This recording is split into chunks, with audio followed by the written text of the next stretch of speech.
In 1949, in Salvador, Bahia, a frail nun with delicate health made a decision that would change the history of charity in Brazil.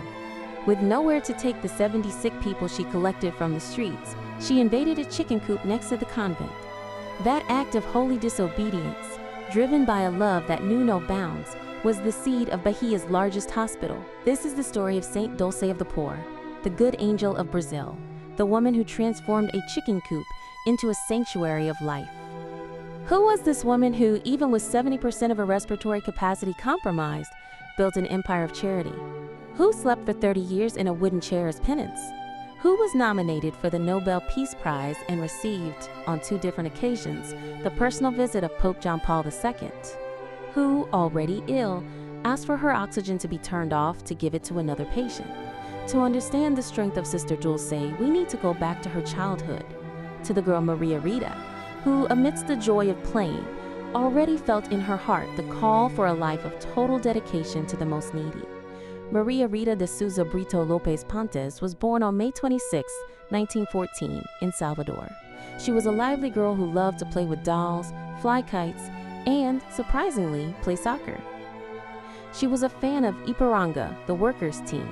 Her father, Augusto, was a dentist and teacher, a man with a big heart who participated in charity work. Her mother, Dona Dulce Maria, was the sweetness of the home. But this happiness was cut short early.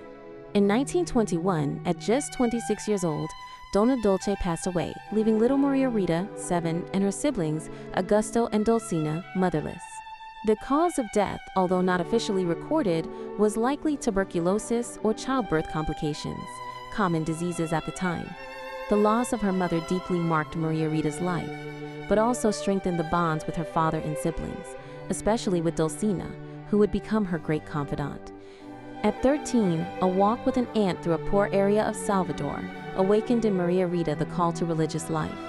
The sight of misery touched her heart so deeply that she began to transform her own home into a care center for the sick and beggars.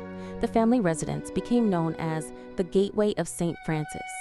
In 1929, she tried to secretly enter the congregation of the Missionary Sisters of the Immaculate Conception of the Mother of God, but her younger brother reported her to their father.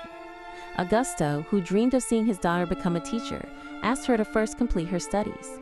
Maria Rita obeyed, but as soon as she graduated, in 1933, at 20 years old, her heart spoke louder. With her father's blessing, she finally entered the congregation in Sergipe. On August 13, 1933, upon receiving the habit, she chose the name Sister Dulce in honor of her mother who passed away so early. The congregation, founded in 1910 in the Amazon by a German bishop, had a Franciscan charism to serve the poor, educate, and care for the sick. It was the perfect place for the mission that God had planted in Dulce's heart. In 1939, young Sister Dulce faced a dilemma. The streets of Salvador were full of sick people, and she had nowhere to shelter them. It was then that she took a radical stance. On Rat Island, one of the city's most miserable areas, there were 5 abandoned houses. Without asking anyone's permission, Sister Dulce invaded the houses and installed her patients. The holy disobedience did not last long. Expelled from the place, she began a decade-long pilgrimage, taking her sick from one place to another. In 1949, the situation was desperate. That's when she looked at the chicken coop next to the Santo Antonio convent and had an idea. With the courage that only love inspires, she went to the Mother Superior and asked for authorization to use the space. The mother, seeing the determination and holiness in the eyes of that frail nun, consented. With 70 sick people, Sister Dulce occupied the chicken coop. The chickens? They became food for the sick. That act of audacity and faith was the seed of what would become the Santo Antonio Hospital. Sister Dulce worked tirelessly, and in 1959, she officially founded the Irma Dulce Social Works. In 1960, she saw her dream begin to materialize with the inauguration of the hospital with 150 beds. In 1983, she inaugurated a new hospital with 400 beds, consolidating one of the largest health complexes in Brazil, which today serves millions of people annually. Sister Dulce's reputation for holiness spread throughout the world. On July 7, 1980, During Pope John Paul II's first visit to Brazil, under heavy rain in Salvador, the Pope broke protocol. During the open-air Mass, he called that frail nun to the altar and gave her a hug and a special blessing. The world witnessed the meeting of two saints. 11 years later, on October 20th, 1991, history reversed. Learning that Sister Dulce was gravely ill, Pope John Paul II, on his second visit to Brazil, changed his schedule to visit her. He went to Santo Antonio Hospital, the same one she founded. Sister Dulce was no longer speaking and was breathing with the aid of machines.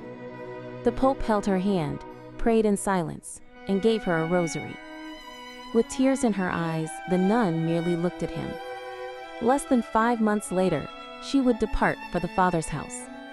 In 1988, the President of Brazil, José Sarney, with the support of Queen Sylvia of Sweden, nominated Sister Dulce for the Nobel Peace Prize. She did not win.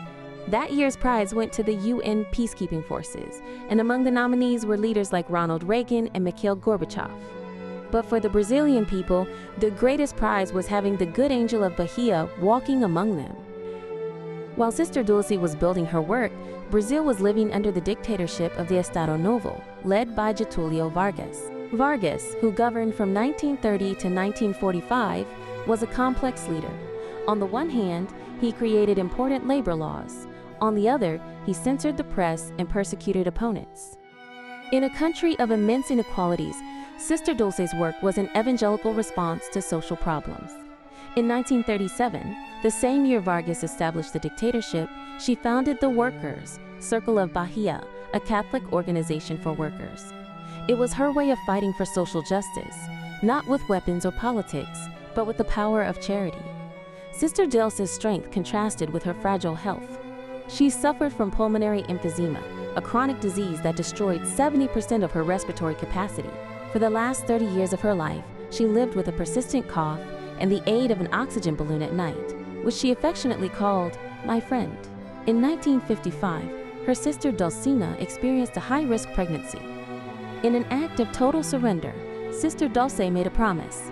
If her sister recovered, she would sleep sitting in a chair for the rest of her life. Dulcina survived, and Sister Dulce kept her promise for 30 years. She slept a maximum of 4 hours a night in a wooden chair, even with difficulty breathing.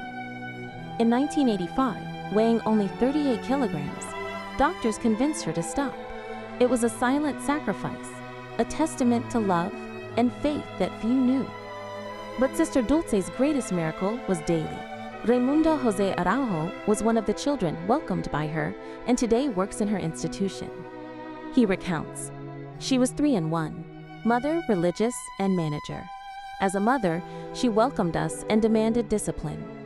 As a religious, she worried if we had already made our first communion, if we went to Mass. And as a manager, she demanded from employees, wanting to know why a door was broken. Others say they saw her carrying dying beggars in her arms through the streets, or even helping to bury the bodies of those no one claimed. She was the personification of charity that spares no effort." Sister Dulce died on March 13, 1992, but her memory did not fade. In 2011, the Catholic Church beatified her after recognizing her first miracle, the cure of Claudia Cristina dos Santos, who suffered from severe postpartum hemorrhage. In 2019, canonization came with the second miracle, the cure of Maestro José Mauricio's blindness, who had been blind from glaucoma for 14 years and regained his sight by holding an image of Sister Dulce with faith. On October 13, 2019, in St. Peter's Square in the Vatican, Pope Francis declared her Saint Dulce of the Poor, the first saint born in Brazil. The good Angel of Bahia was now the saint of the whole world. Sister Dulce died on March 13, 1992, at 77 years old. But her work, the Irma Dulce Social Works, continues more alive than ever, serving millions of people every year. She left us an eternal lesson. Love overcomes all obstacles. The little nun who transformed a chicken coop into a hospital teaches us that, with faith and courage, each of us can be an instrument of God to transform the world. The story you just heard is not just about the past, it is a seed for the future. Saints are not on a pedestal to be merely admired. They are an invitation, a call for us too to be heroes of faith in our time, in our place. If this message touched your heart, do not keep it to yourself. The world needs light. The world needs hope. Be the bearer of this light.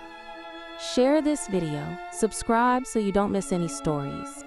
And, above all, pray with us so that more hearts may be touched. Together we are the living church. Together we keep the flame of faith alive.